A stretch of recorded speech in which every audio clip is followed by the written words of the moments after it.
Okay. Good morning, everyone. Elvis wanted to say hello. Say hello. And you can go back now. Go back to bed.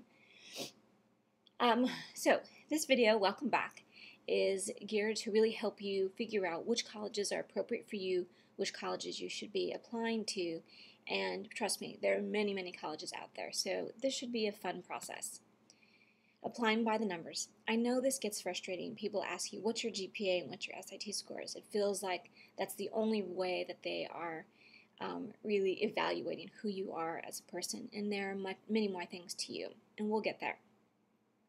But just so you know, the numbers are a good place to start. It helps you to figure out where you fall in the pool of all the colleges available to you and start to really narrow down that list. There are over 3,000 colleges in the country. So you're really trying to just whittle it down to about 10 schools. The A3G GPA that we calculated before is a good indicator. Many schools are using the same courses that we use to figure out your GPA. And you can also recalculate your GPA really using the 4.3 scale, 4.3 for A+, 4.0 for a straight A, and a 3.7 for an A-. And what I mean by a raw score, a raw GPA, is not adding those bumps for the honors and AP. So if you want to just know what this raw number is, which is what some colleges use, you can do that. The college that I worked at as an admission officer years ago, they used a 12-point scale, again calculating a raw GPA, 12 for an A+, 11 for a straight A, and an A- was 10 points, and so on and so forth. So how will my honors and AP courses play a role? They will absolutely be important. This is called the rigor of your curriculum. How rigorous is your curriculum when I look at your transcript? And colleges are going to look at how many honors and AP courses were offered at your high school, where you went to school, and how many you took advantage of. Again, this is all relative to how competitive it is to get into that particular college or university. For example, students that are admitted to colleges that accept less than 25% of their applicant pool. Those are the really, really top schools in our country, and there are very few of them relative to how many colleges there are. Those students are going to have more honors and APs on their transcript than the students that are applying and getting in to schools that admit more than 30% of their applicant pool. And certainly those students will have more honors and APs than those applying to schools that admit more than 60% of their applicant pool. So you see how it goes. But again, there's a place for you. If you've done your homework and you did good in high school, then there is a place for you, I promise. Don't get caught up in the hype. U.S. News and World Report, I'm even giving it marketing by saying it, but that magazine drives a lot of people crazy, and colleges do many, many things to try and get on that list. So remember, most high school students don't go on to college, so bravo for you. Give yourselves a hand and a pat on the back because you've done all the right things to get to this place. Wherever you fall in the GPA and the test score, there are many colleges you can access, I promise, so just keep following along. The 30 or so colleges that everyone talks about, those are not the only great institutions in our country. So don't get caught up in the hype, okay? If you are UC or Cal State eligible, you have lots to be proud of. The UC system only takes the top 9% in our state, and the Cal State about the top third, about 33% or so in our state. So bravo. Co-curriculars. I'll spend a whole video talking about co-curriculars, but basically, yes, they do matter. And what you do, oh, there's Elvis playing. What you do outside of the classroom is very important. But again, the numbers are going to get your foot in the door. So in order to have a chance into whatever pool that you're applying to, you want to make sure your foot is in that door and that you are competitive in that pool. And then all the other things will help you stand out, and I'll help you make sure that you find a way to make that stand out. So let's take a look. I recommend collegeboard.org. This has all the information you need from colleges across the country, and you can do easy searches. I recommend setting up an account. They can send you SAT words. There's lots of things, resources that the collegeboard.org website offers to you, so I recommend it. Some high schools do offer the system Naviance, And if your school has that, then I would use Naviance. It's very similar to College Board, but it's specific and tailored for your school. So it's probably a slightly more helpful for you if your school has that. So do use that. You're going to look at the GPA range and the SAT, ACT range of each school that you're looking at, and I'll show you some examples. The following examples are taken directly from College Board, so let's take a look. Okay, so University of Redlands is one of my favorite schools. It's a selective school, and it's a private school. It's here in Southern California, and it's close to the mountains if you like Big Bear, etc. And so I pulled up this school on College Board, and I'm looking at a couple of things here. I'm first looking at the SAT ranges. So the middle 50% of students that they admit are scoring between 520 and 620 on the reading, critical reading, and math.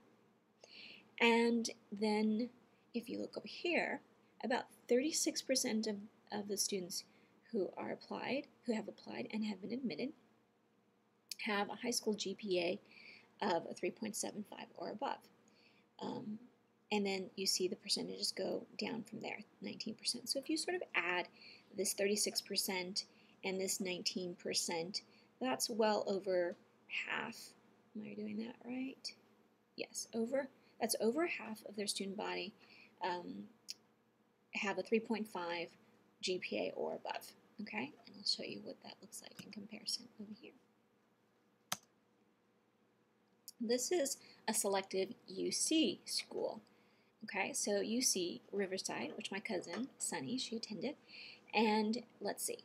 So we're looking here, and they're mid 50% range of students who they admitted and have decided to go to Riverside scored between 450 and 560 on the critical reading and 480 and 610 on the math.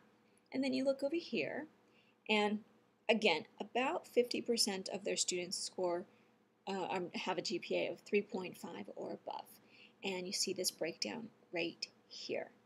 Okay? Now remember, this is a UC school, so this is a UC GPA right here. Now I'm not going to go through all the numbers because you can see them on each of the slides I have up here. A selective CSU, Cal State Chico, another one of my favorites, it's up north. You can see the mid 50% range here. And here for Cal States, you have to, let's say 11 and 16%, and if you do add the extra 26%, about half, a little more than half of their students have a 3.25 or above. Okay, so again, these are all relative. They're selective schools within their Cal States, within the UC or within the private school. Here's an example of a highly selective CSU. San Diego State is very competitive to get into. A lot of their majors are impacted, which means they have way more students than they can possibly imagine taking to fill that major.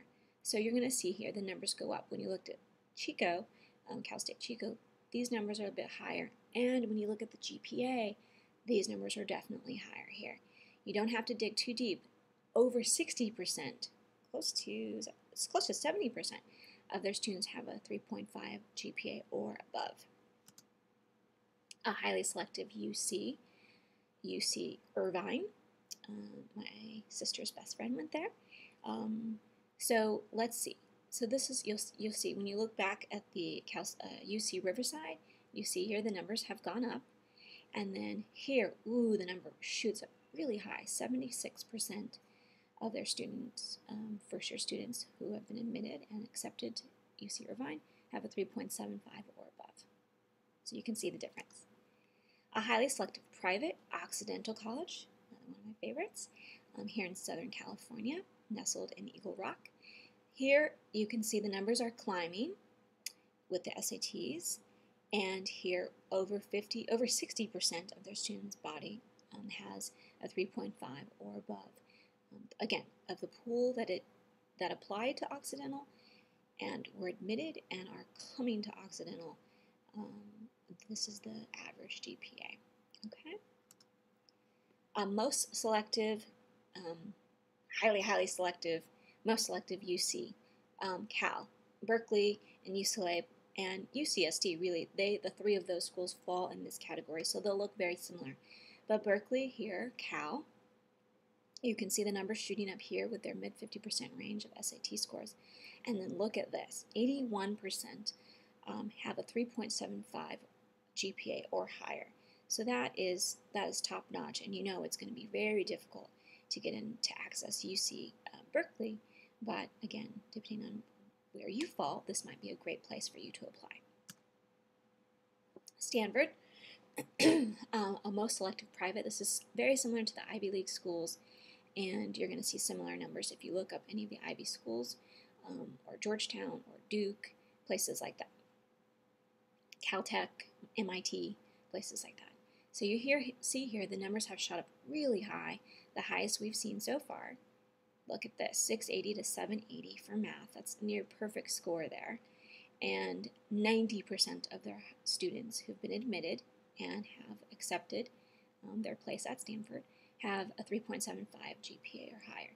I'm going to also say that this GPA is probably their raw GPA in here, very much like we did for the UC GPA. So it's a raw GPA, doesn't have the bump up for the honors or APs. But trust me, they're taking a good look at that, and they have another system of how they figure that out. Okay? So before we move on, I just wanted to show you the website, collegeboard.org.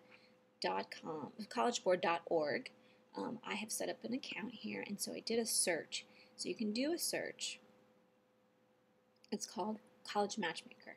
You can do that. You click on this, and then you start to look at, if you want to just look at private schools, you can do that. If you want to look at very small, you can click there, and you just keep going. I love this piece right here, location. If you want to say, I want to look on the West Coast and I want to look in the South, you click there. Let's just see our results so far. So I clicked private, I clicked small, and I clicked South, and I clicked West, which those parts of the country don't have altogether that many small private schools. But you see here, look, I got 634 colleges to look at. Now, that's probably too many for you to narrow down, but it's a good start, and you can see how this can be very easy to look at. One of my other favorite schools, Gonzaga University, I've just pulled that up. So when you find a school that you like, you're going to get this information, which is where I found the information I just showed you. So here, if you scroll down, there's the GPA down at the bottom. And if you click on SAT information, you get the other piece that I was just showing you. So that's where you find it, okay? collegeboard.org. So finally, now what? So go and search. Use the College Board or use Naviance. Don't listen to the hype. Really listen to your heart. What's right for you is going to be right for you and you only. And start making a list. Make a list of 6 to 12 colleges that you think you would like to apply to. And if you've done it right, then that's all you need to apply to. Be realistic. I can't emphasize this anymore. Be realistic.